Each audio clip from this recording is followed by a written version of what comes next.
All right, we're back at the Super Bowl, PFT Live, minus Mike Florio. Yes, this is Chris Sims. This is basically just Jason unbuttoned. Garrett. It's with the PFT Let's give you logo. some love. Right. PFT unbuttoned. PFT unbuttoned, exactly right. You know, guys, back in the truck, let's show that play again, because I think it was a little bit play action pass down there. A.J. Barner, you were just talking about this a minute ago. Clint Kubiak, who officially now is becoming the head coach of the Las Vegas Raiders. But that just looked like a play from Shanahan, right? Where no doubt. Tight end comes across, we fake the run that way, the tight end slips between the tackle and the tight end.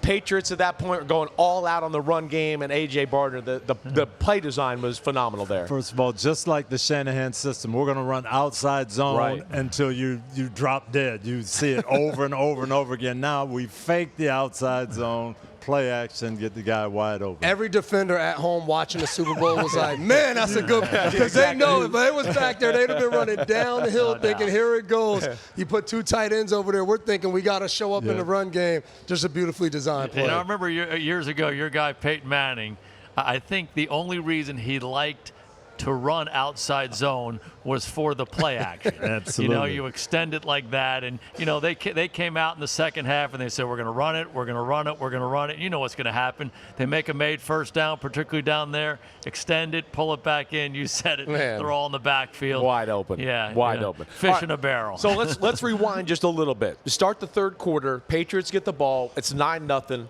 You're a little bit like, hey, the Patriots got outplayed, but we've seen them. I said to Coach, I think in our green room, I said, it's 9-0. They score once. We're going to be like, oh my gosh, it's a ball game, even though they're getting their butts kicked. I promise you, I've been in that situation as a head coach. Mike Vrabel's in the locker room. Yeah, it wasn't a great first half, but hey, we get the ball.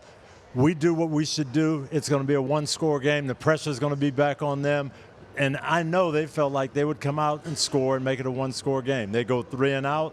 And the whole game changed right there. Punt the ball. They pin Seattle back at the 9-yard line. They run for 2 yards on first down.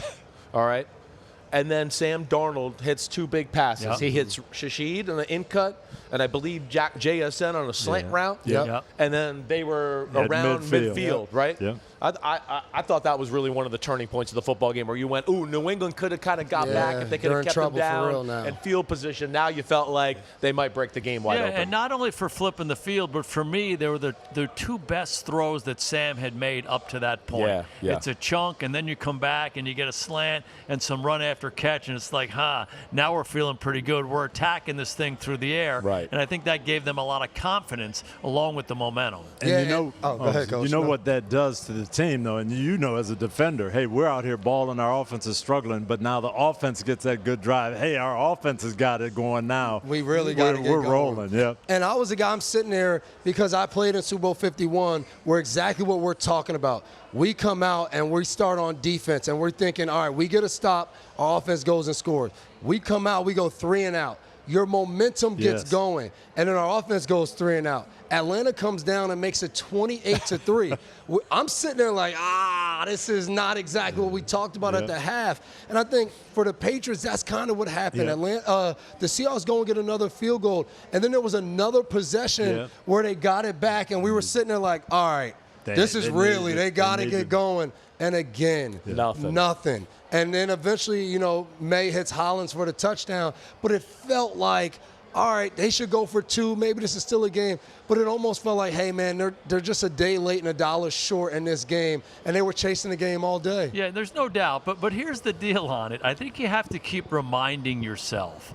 Seattle dominated this game. Totally. I mean, New England couldn't make an inch for most of this game. Right. But you look up, 9-0 at half, and even after those big pass plays, it's 12-0. Yep. There's a quarter and a half to play. So it just kind of keep hanging in there, keep hanging in there. The way these games spiral downward is when you start making some desperation plays, you're holding it for too long, the sack fumbles start to happen, and that's when the whole thing unravels. And it takes a lot of discipline when you haven't played well for a couple quarters and a half to kind of stay focused on executing plays and not doing bad things, and they weren't able to do it. Hi, it's Mike Florio. Thanks for watching PFT on YouTube. Hit subscribe for the latest news and analysis from Pro Football Talk.